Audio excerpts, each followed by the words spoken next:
con Gaiotti che ha lavorato fino adesso puoi tirare un attimo di respiro, no? Sì, diciamo che quest'anno è stata una campagna acquisti più impegnativa. Chiaramente abbiamo fatto dei cambiamenti, abbiamo dovuto fare dei cambiamenti perché abbiamo cambiato tutto lo staff e molti giocatori. Adesso siamo arrivati al dunque, abbiamo tirato il cerchio e la squadra è fatta, insomma.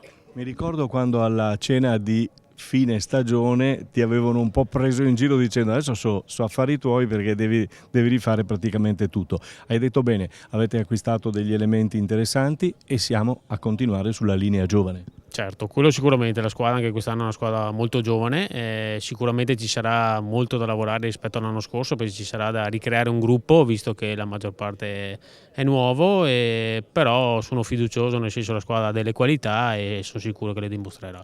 Ho già chiesto al tuo presidente se è cosciente che gli schemi e il gioco di Omar Moschetta hanno bisogno di tempo.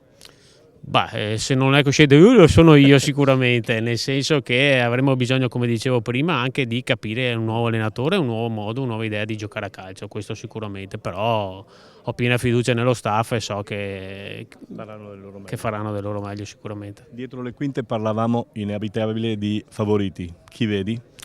Ma sicuramente, come ti dicevo, penso che il Borgoricco, il San Donà e il Porto Mansuet quest'anno siano le tre più favorite e le vedo anche un po' più distanziate rispetto alle altre. Poi spero che il campo smentisca e che sia un campionato equilibrato.